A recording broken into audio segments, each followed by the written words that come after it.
कर्जा रखकर ना तो कथा करवाई जाए और ना विवाह किया जाए। जितना अपना चादर है, भगवान से कहो मेरे घर में बेटी तूने दी है तो शादी भी तू ही करेगा। आप एक बार बोलो तो सरी देव अधिदेव महादेव से, बेटी तूने दी है तो विवाह भी तू करेगा। और यहाँ बेटी की माताएं भी बैठी होंगी, बेटी के पिता भी बैठे होंगे, जिन्होंने अपनी बेटियों की शादियां करी होगी और बेटे की शादी करी होगी। बेटी की शादी में कहां से धन आया होगा और कैसे खर्चा हो गया होगा, यहां बैठे हुए लोग भी बता सकते हैं कि दिल से भगवान ने दिया और उनने दिल से करा। पूरे परिवार वाले सोचते रह गए कितना पैसा कहां से आ गया, बेटी की शादी कैसे कर दी, कैसे विवाह कर दिया।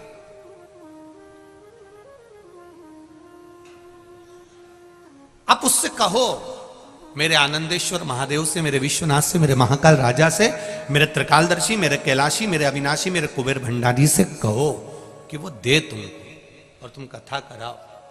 हमारे ये जितेंद्र जी शुक्ला जी के साथ के जितने भी मित्र मंडली है, जितने भी जजमान परिवार हैं, वो रोज कहते हैं गुरु जी ऐसी कृपा करो, ऐसी कथा होती रहे। हम तो भगवान से यही प्रार्थना करके जाएंगे कि बाबा आप लोगों को खूब देता रहे और आप ऐसे ही सत्कर्म करते रहे। आज भी यजमान हमको जब ले कर आए तब बोल रहे थे, कल वाले भी बोल रहे थे, परसों वाले, हमने उनसे एक ही बात कहा, बाबा से विनती करो, बाबा करेगा। उससे बस निवेदन करना हमारा काम है, हम कह सकते हैं बस, इससे ज्यादा कुछ। तेरे मंदिर में आना मेरा काम है और मेरी बिगड़ी बनाना तेरा काम। कोई सम्मुख नहीं आता। अंत समय तक, जन्म से लेकर मृत्यु तक कोई तुम्हारा साथ देने वाला नहीं होगा।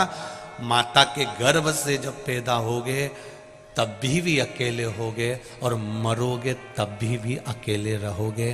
कोई साथ नहीं देगा। जो माँ के गर्भ में तुम्हारा पेट भरेगा, जो माता के स्तन में दूध देगा, वो ही मरते समय तुम्हें कफन देगा, वही लकड़ी देगा, वही अग्नि देगा, कोई दूसरा नहीं। जब तन में उठेगी ज्वाला, कोई पास न आने वाला। जब तन में उठेगी ज्वाला, अंत समय में चिता पर रख दिया जाएगा, जला दिया जाएगा।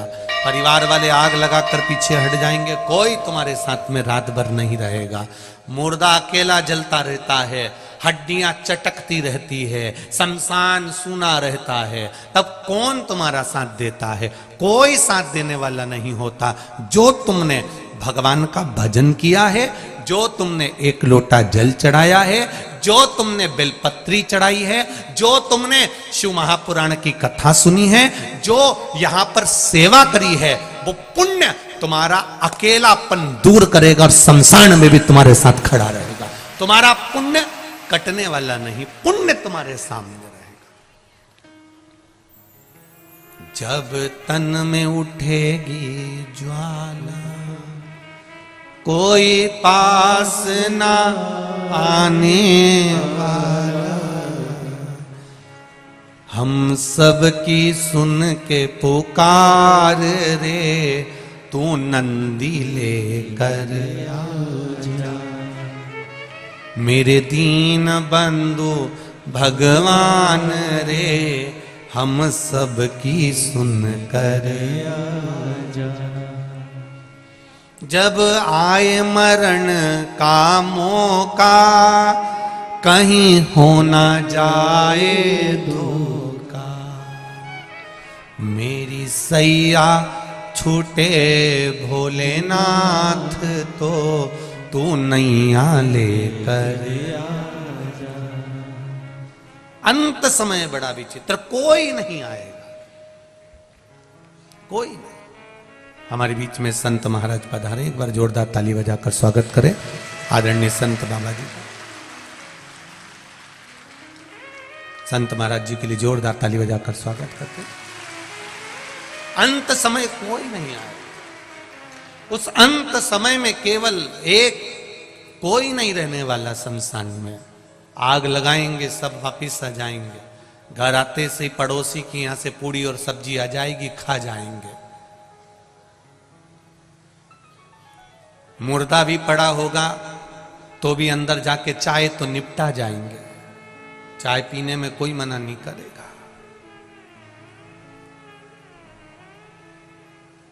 रात भर मुर्दा पड़ा है तो रात भर कोई नहीं रोता साहब। कौन रोता है रात भर? कोई नहीं। शुरू के 2-3 घंटा जरा दमदारी से रो लेते हैं क्योंकि दम दिखाना पड़ती है। फिर धीरे धीरे धीरे धीरे आंसू पुछ जाते हैं, दीवार से माथा टिक जाता है, पल्लू बड़ा सा। धीरे धीरे धीरे धीरे फिर सब सवेरे का इंतजार होता है, फिर सब चाय वाय पी के फिर वापिस रोने बैठ जाते हैं। फिर जब ले जाने का समय होता है तो जो चाय पी है उसकी एनर्जी से रोना पड़ता है, दमदारी से। फिर अल्लाह अल्लाह के चिल्ला चिल्ला के।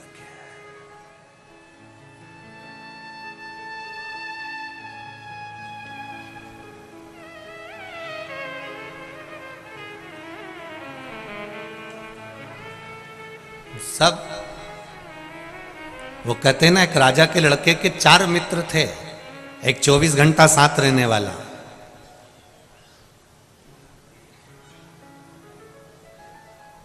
एक 8 घंटा साथ रहने वाला।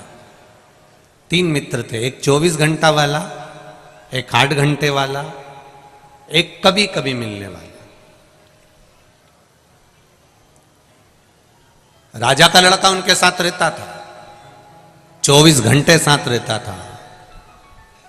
राजा ने सूचना कर दी अपने नगर में, मेरे लड़के को अगर कोई रखेगा तो उसको मृत्यु दंड मिलेगा। लड़का और लड़के को निकाल दिया घर से बाहर।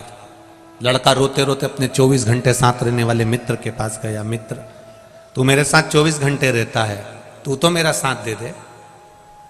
24 घंटे वाले ने पानी की भी नहीं पूछी और भगा दिया, चल निकल यहां से, तेरे पिताजी मुझे भी मृत्यु दंड दे देंगे, मुझे मरना नहीं है, निकल जाओ यहां से। 24 घंटे वाले को निकाल दिया, 24 घंटे वाले ने निकाल दिया। रोता हुआ 8 घंटे वाले के पास गया। उसने सोचा 8 घंटे वाला क्या साथ देगा जब 24 घंटे वाले ने नहीं दिया। 8 घंटे वाले के पास गया तो 8 घंटे वाले ने भी पानी तो पिलाया, थोड़ी देर बिठाया, पर कह दिया मैं साथ नहीं दे सकता, तुझे जाना पड़ेगा, तेरा पिताजी हमको भी मृत्यु दंड दे देगा, मर जाएंगे हम, जा। उसने निकाल दिया। उसने कहा जब 24 घंटे साथ रहने वाले ने साथ नहीं दिया, 8 घंटे वाले ने साथ नहीं दिया, तो कभी कभी मिलने वाला क्या साथ देगा। गया वो कभी कभी मिलने वाले के पास। उसने कहा बहुत दिनों के बाद आया रे, यहाँ सालों हो जाती है, तू तो आता ही नहीं है। हाँ मित्र, बस आया हूं तेरे यहाँ रहने के लिए।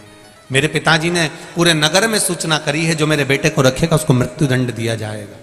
कभी कभी मिलने वाले ने कह दिया तू चिंता मत कर, तू मेरे पास रहे, तेरा पिताजी अगर मुझे मारेगा तो मैं मरने को तैयार हूं, तू तो आराम से रहे मेरे पास में, खा पी मौज कर।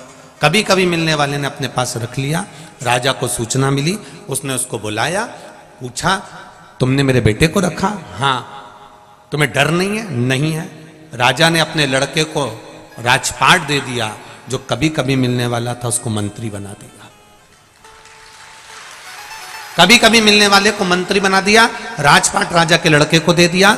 यह समझने वाली बात है कि राजा के लड़के के 24 घंटा, 8 घंटा और कभी कभी वाले मित्र कौन थे, तो हम समझें 24 घंटा साथ रहने वाला, इस आत्मा के साथ रहने वाला ये शरीर है। जब प्राण छूटता है तो सबसे पहले ये शरीर साथ छोड़ता है। इसके ऊपर कितना खर्चा करा तुमने 24 घंटा, एक से बढ़कर एक साबुन से नहाए, एक से बढ़कर एक क्रीम लगाया, एक एक घंटे तक धागे से।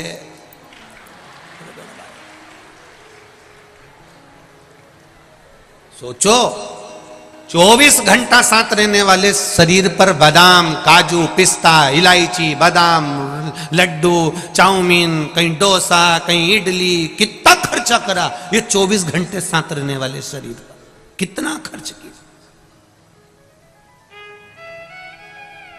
और 24 घंटे साथ रहने वाले शरीर ने सबसे पहले साथ छोड़ा है इस आत्मा का। यह आत्मा का साथ सबसे पहले शरीर छोड़ता है, जिसके ऊपर तुमने करोड़ों रुपए खर्च कर दिए।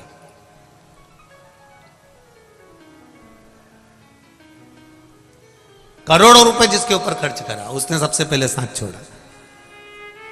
फिर 8 घंटे वाले होते हैं हमारे परिवार वाले, 8 घंटे से ज्यादा नहीं रोते। तुम अंदाजा लगा के बैठ जाना, रात को मरेंगे तो 2-3 घंटा जब दमदारी से होंगे, रात भर लाश को पटक देंगे दिया लगा के, दिया और अगरबत्ती, सुबह सुबह फिर तैयारी, 2-3 घंटा जब दमदारी से रो लेंगे। इसे मिला के केवल 6 घंटा तो ये हो गए। 2 घंटा इन्होंने बचा के रख लिए, जब भी कोई मिलने आएगा तो 1-1 सेकंड के लिए तो रोना पड़ेगा। उसका पूरा हिसाब लगाया जाएगा तो 8 घंटे के पहचान वाले हैं। जैसे ही कोई आया रहता है, माताएं अपने काम में लगी रहती है, और जैसे ही कोई आके बैठा और इनने पल्लू डाला करना, और पूरी कहानी सुनाएंगी फिर धीरे से। अच्छा, जो मिलने आता उसमें इतनी अक्ल ही नहीं होती। जब मिलने आया उसको पूरे नगर वालों को मालूम है इसको अटैक आया था, कि एक्सीडेंट हुआ था, कि शुगर बढ़ी थी, कि बीपी बढ़ा था, कि कैसे मरा था, सारे गांव के लोगों को मालूम है। उसको भी मालूम है कि कैसे मरा, परंतु आते से पूछेगा क्या हो गया था बताओ। और कहने वालों को भी शर्म नहीं आती, वहीं बैठे बैठे रात को तो अच्छे थे, मक्का की 2 रोटी खाई, 3 कटोरी कड़ी पी थी। मेरे से बोले मैं बाथरूम से आया, बाथरूम से आए बस जी बस। अब इनको सुनाई, ये गए, दूसरे आ गए। फिर उनने पूछा क्या हुआ था, फिर ने मक्का की 2 रोटी खाई थी, कड़ी भी 3 कटोरी पी थी। जितने आ रहे ना सबको यही बात बताई। तो एक ही बात तुम्हें सबको बताना है तो एक सीडी बनवा लो और प्लेयर में लगा दो, जैसे कहीं का है ना खटका चालू, ऐसे मरा था ये। पूछने आने वालों को भी शर्म नहीं आती और बताने वालों को भी नहीं आती। पूछने जाने वालों से निवेदन है, अगर किसी के मरे में बैठने जा रहे हो तो कैसे मरा ये मत पूछो, थोड़ी देर बैठ कर राम नाम और कृष्ण नाम और शिव नाम का भजन कर लो तो वो तर जाएगा। 10 दिन तक हमारे शास्त्र, हमारी पुराण, गरुण पुराण भी कहती है कि 10 दिन तक जीवात्मा घर की अटारी पर रहती है। अगर किसी के प्राण छूटते हैं तो मिलने क्यों जाते हैं? हमारा शास्त्र कहता है मिलने इसलिए जाते हैं कि वहां बैठकर थोड़ा सा भगवान का नाम जपना। नाम जपोगे तो वो जीवात्मा जो उस घर में 10 दिन तक है वो तुम्हारे भजन से तर जाएगी। पर हम उल्टे हैं। तुम भी गए होगे कजन कित्तों के यहां, तो बोलो भजन करते हो वहां बैठ के? नहीं, कोई नहीं करता। थोड़ी देर बैठे हो, जितनी देर बैठे हो उतनी देर परमात्मा का नाम ले लो। सीताराम, राधे श्याम, शिव शंकर, ओम नमः शिवाय, जो तुम्हारा मन पड़े। 8 घंटे साथ रहने वाले भी शमशान तक साथ निभाने के बाद में वापिस आ जाएंगे। कभी कभी मिलने वाला होता है वो गुरु, जो साल में 2 साल में कभी कभी मिलता है और वो एक बार कह देता है घबराने की जरूरत नहीं है, शंकर भगवान की शरणागति में चले जा, फिर कुछ नहीं होगा। वो गुरु होता है।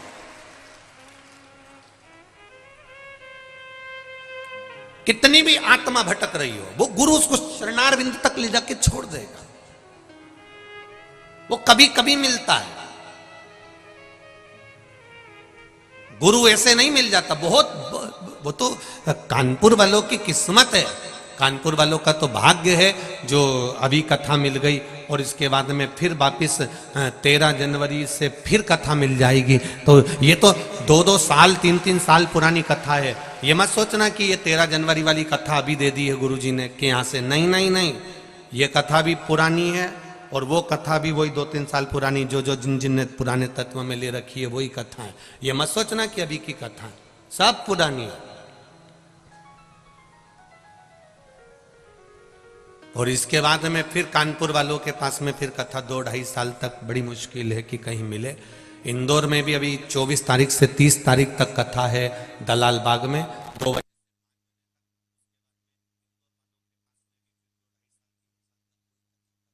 की कृपा से पहुंचेगा जब पहुंचेगा, क्योंकि तारीख खालियां नहीं रहती हैं।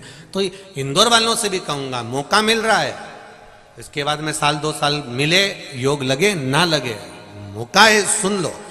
और कानपुर वासियों से भी निवेदन है, ये अगर यहाँ आने से वंचित रह गए तो रेलवे ग्राउंड में 13 जनवरी से कथा को सुन लेना, उसके बाद 2 साल 4 साल 6 साल बाद मौका मिले ना मिले, वो योग बना है, उसको सुनो।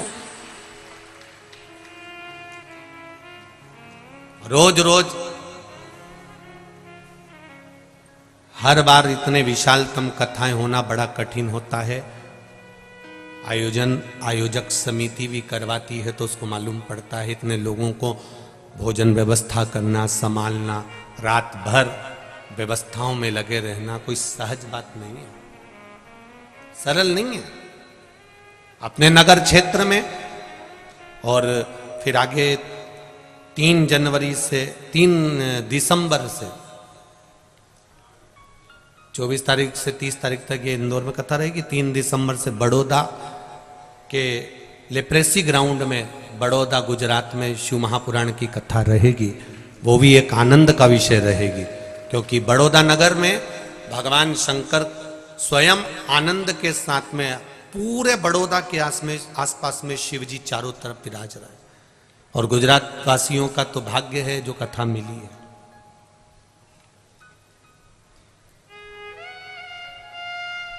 भगवान शिव की भक्ति को धारण करो।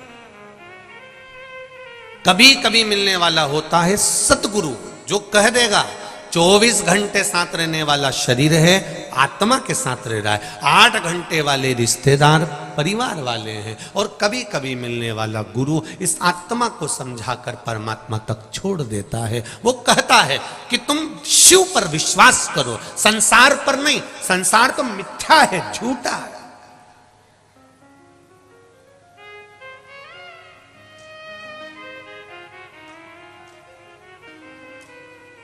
कथा सुनने अच्छे लोग भी आते हैं और चोटे भी आते हैं।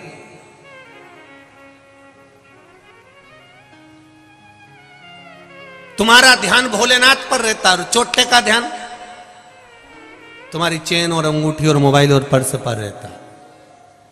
अब एक बात हम पहले भी कथा में कही, आज फिर कहेंगे, तुम्हारी वस्तु चोरी चली गई 2 साल में 3 साल में, वो जो चेन गई या अंगूठी गई या पर्स गया या मोबाइल गया, वो 2-1 साल में बाबा ने फिर तुमको दिला दिया। पर चोटा तो हर कथा में पहुंचता है, तो वो भी चोटा की चोटा ही रहता है। वो आज तक चोटे से प्रमोशन ही नहीं हुआ उसका। जब 25-50 हजार रुपए की 2-4 हजार 10 हजार 20 हजार के मोबाइल चुरा लिए, 50 हजार की चेन अंगूठी चुरा ली, तो करोड़पति हो जाना था अभी तक तो उसको, लखपति बन जाना था अभी तक तो उसको, अरबपति बन जाना था उसको तो अभी तक। पर अभी तक भी वो चोटा की चोटा ही है, उसका प्रमोशन ही नहीं हुआ बापड़े का।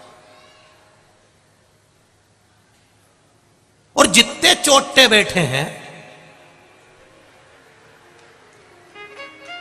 छुप छुप कर, उनसे निवेदन है थोड़ा सा समझ जाओ। चोरी करने के लिए भी बहुत सारी जगह है, पर यहां गरीब जब आते हैं कथा सुनने के लिए, साधारण सा व्यक्ति आता है, उसका कोई सामान खोता है ना, दिल से बद्दुआ देता है।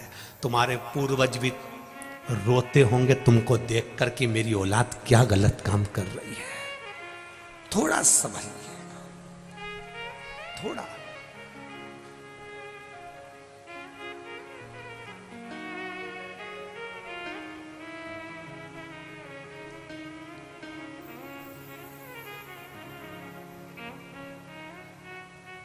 कल रात्रि की ही चर्चा है, किसी का कोई बैग कहीं चले गया होगा, सूचना पहुंची सीहोर, व्हाट्सएप पे मैसेज गया। वहां से समीर जी ने आशीष जी को कहा, आशीष जी बोले कि कोई का सामान चले गया और उसको कहीं बेराज मेराज कोई जगह है, वहाँ जाना है, उसके पास में किराया नहीं है। तो हम आशीष को बोले पहले वहाँ पर कोई हो कार्यकर्ता तो उसको भेज दो, और उसको देकर आओ पैसे और वो आराम से जाए वहां तक, कोई दिक्कत नहीं, अच्छे से जाए। धन की मूलता नहीं है, कथा में भाव की मूलता। आप दिल से आते हो। यहां जितने भी श्रोता बैठे हैं ना, इनको कोई चावल देने नहीं गया था। पूरे कानपुर में, केवल कल्याणपुर में जहां कथा हो रही है, इससे एक चौराहे तक के में आपको बैनर दिखेंगे, पोस्टर दिखेंगे। बोलो सही है कि गलत है? पूरे कानपुर में जब भी कोई बड़े महाराज की कथा होती होगी तो पूरे कानपुर में बैनर लगते होंगे। कानपुर में एक जगह पर भी शिव पुराण का बैनर हो तो बता देना। एक बैनर नहीं है तो भी आपके पास में कोई चावल दाना नहीं पहुंचा, कोई पीले चावल नहीं पहुंचे, कोई पत्रिका नहीं पहुंची, कोई निमंत्रण नहीं पहुंचा, उसके बाद भी अगर आप आए हो तो यहां किसी धन या दौलत के लिए नहीं और किसी लोभ से नहीं, तुम आनंदेश्वर महादेव की कृपा से पहुंचे।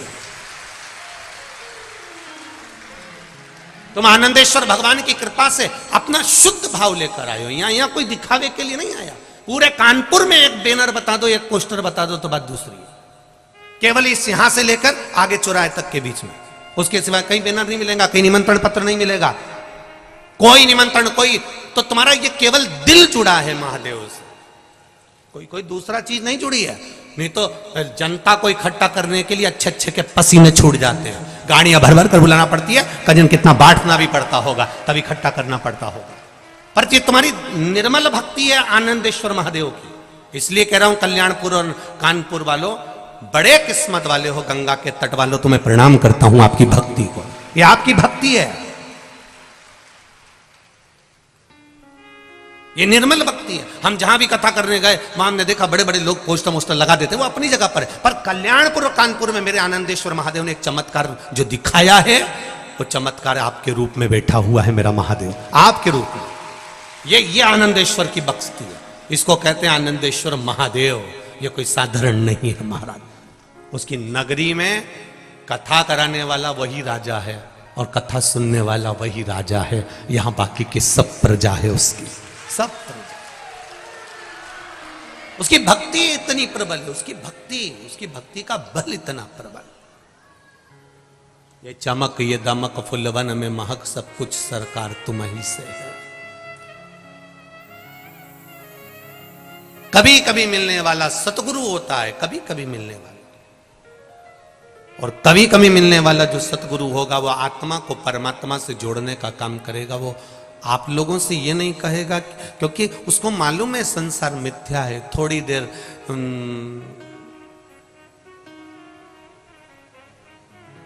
तो वो एक पहले एक कोई गीत बना था कि थोड़ी देर रोगे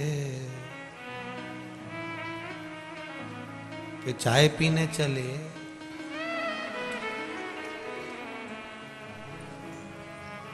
थोड़ा सा, बस थोड़ा सा। फिर कहूंगा मेरी माताओं से, मेरी जीजियों से और मेरे जीजाओं से, फिर कहूंगा आप दिल से उसको रिझा लो, मेहनत पूरी करो। छोटा सा भी काम करो ना तो ये मत सोचना, संकोच मत करना कि बहुत छोटा काम है, अपनी मेहनत पूरी करना। अभी परसों की कथा में कहीं पीछे लेटर पड़ा होगा, किसी कबाड़ी का काम करने वाली, कबाड़ का काम करने वाली, लोहा लंगड़ का कबाड़े के काम करने वाली के यहाँ कुछ चोरी हो गई होगी।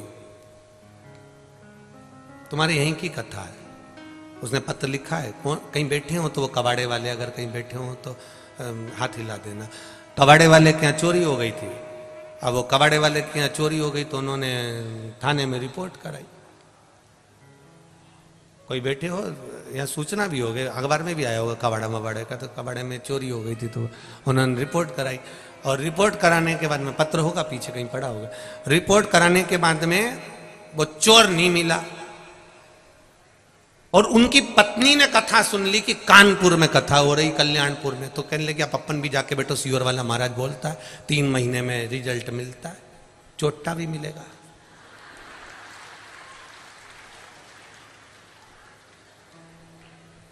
पत्र पीछे होंगे, मैं कहूंगा जब आपको समय मिले तो उसमें छाटना, कल बता देंगे।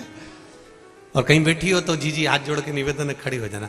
और उसने कथा आकर सुनी, और कथा सुन के जब घर गई तो उसके पति ने कहा चोर पकड़ा गया, चोर पकड़ा गया।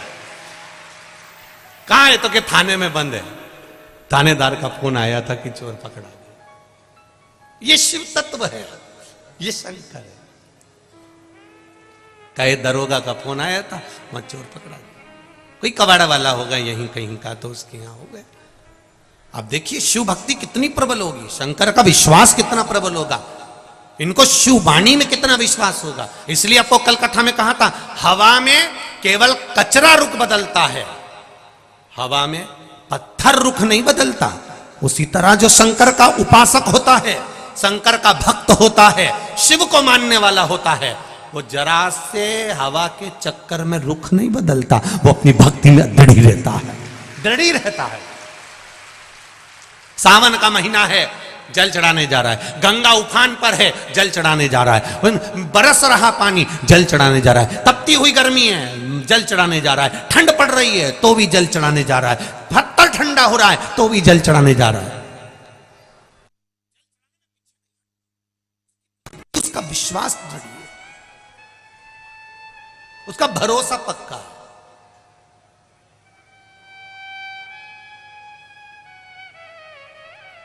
और जिस समय पर विश्वास दृढ़ हो जाता है, भरोसा पक्का हो जाता है, परमात्मा मिल जाता है। लोग कहते हैं ईश्वर के, हम तो इतना पूजन करते, इतना पाठ करते, इतनी आराधना करते, इतनी अर्चना,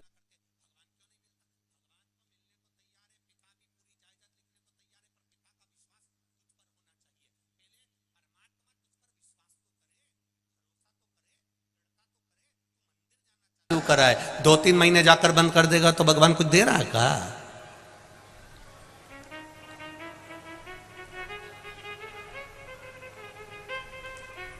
एक नौकरानी 2 महीना काम कर कर चली जाती है तो सेठानी उसको बहुत कुछ देती है क्या?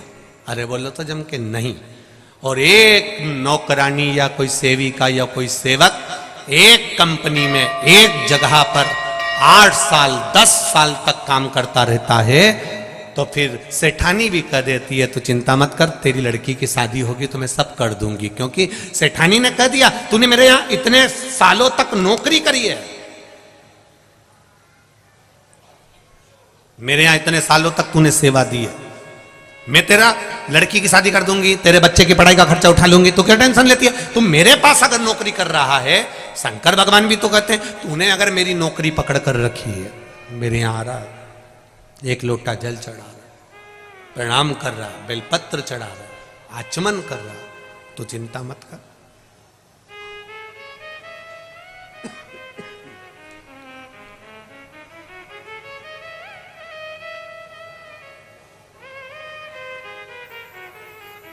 वरना वो कात क्या थी मेरी, सबसे बढ़िया है सबसे करीब। लाखों के दुखड़े जो तू हर गया डमरू वाले, तो मेरे दुखड़ों को देख कर क्यों डर गया डमरू वाले। हो सकता है हमारे दुख बहुत ज्यादा हो, हमारी तकलीफें ज्यादा हो, हमारे कष्ट ज्यादा हो, पर विश्वास भी तो ज्यादा होना चाहिए, भरोसा भी तो पूर्ण होना चाहिए। जब भरोसा पूर्ण होगा, विश्वास दृढ़ होगा, तो परमात्मा मिलेगा। अंधकासुर की कथा कर रही है, भगवान शिव तप में लीन थे, साधना में बैठे हुए थे। कुछ देर के लिए भगवान के नेत्र खुले, नेत्र खुलते से एक अश्रु निकला, वो आंसू से एक पुत्र ने जन्म लिया। वो अश्रु से एक बेटे ने जन्म लिया जिसका नाम अंधकासुर था। एक लड़का जन्म लेता है, एक पुत्र जन्म लेता है, अंधकासुर। जब अंधकासुर ने जन्म ले लिया, पार्वती जी ने उसको गोदी में ले लिया। शिव जी कह रहे हैं पार्वती इसको उठाकर फेंक दो, इस बालक को अपने पास में नहीं रखना है, इसको उठाओ समुद्र में डाल दो, क्योंकि ये मेरे नेत्र बंद करने के बाद जन्मा, ये मेरे नेत्र बंद करने के बाद जन्म लिया, इसको उठाओ और समुद्र में डाल दो। इसको नहीं रखना अपने। महाराज पार्वती जी ने उसको हृदय से लगाया, ये मेरा पुत्र है, ये मेरा बेटा है, और जब मेरा पुत्र है, मेरा बेटा है, तो मैं इसको कैसे मार सकती हूं? इसको कैसे मैं समुद्र में डाल सकती हूं?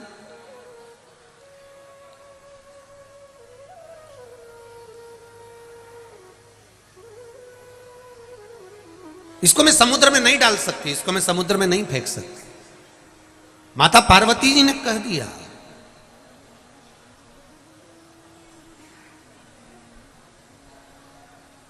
अब माता पार्वती जी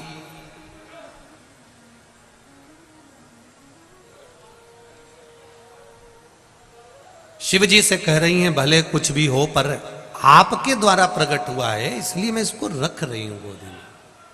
इसको इसलिए मैं गोदी में ली हुई हूं, इसको मरने नहीं दूंगी मैं, मना कर।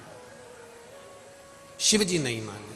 शंकर भगवान ने कहा, पार्वती तुम जानती नहीं हो, इसको फेंक दो, समुद्र के अंदर ले जाओ और डाल दो इसको। शंकर भगवान के कहने पर माता पार्वती जी ने उस बालक को, अंधकासुर को समुद्र में डाल दिया। हिरण्याक्ष ने उसको पाल पोस कर बड़ा कर लिया। हिरण्याक्ष के प्राण छूट गए, अंधकासुर अकेला रह गया। अकेला रहा तो उसने ब्रह्मा जी से वर प्राप्त करा कि मुझे वर दीजिए कि मैं कभी मरूं ना, मेरे प्राण कभी नहीं छूटे,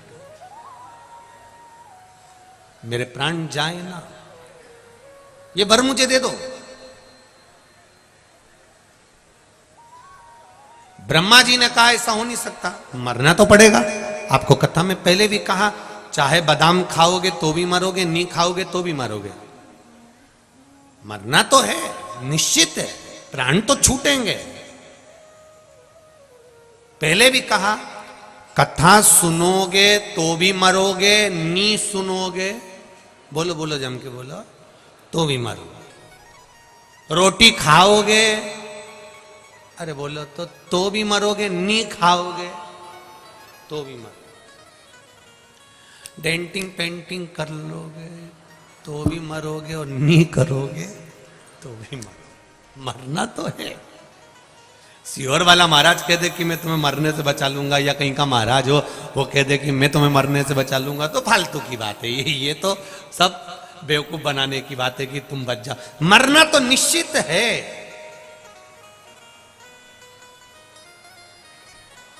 फिर हम कथा काय को सुने महाराज? जब तुम कह रहे हो कि मरोगे, कथा सुनोगे तो मरोगे, नहीं सुनोगे तो मरोगे, फिर कथा क्यों सुने? शिव महापुराण की कथा कहती है, बिल्ली अपने मुंह से अपने बच्चे को उठाती है, 7 घर लेकर जाती है, बच्चा मरता है? नहीं। बिल्ली अपने मुख से चूहे को पकड़ती है, चूहा बचता है? नहीं।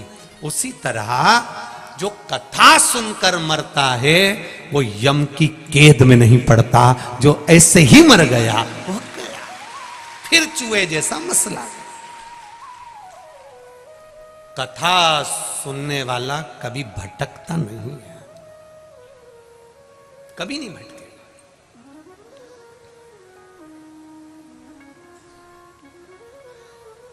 इतने सारे लोग बैठे हो, मान लो चाबी तुम्हारी कहीं खो जाए घर की, अभी तुम यहां से जाओ और चाबी तुम्हारी कहीं खो जाए, परेशान होगे कि नहीं होगे? अरे बोलो तो जम के, होगे ना? फिर क्या करोगे? मैं वापिस जाती हूं, मैं जहां बैठी थी वहां पे ढूंढती हूं, फिर आई, फिर ढूंढी, नहीं मिली। अब क्या कर रही है? मैं उसी रास्ते पे जाती हूं जहां मेरी चाबी से मैं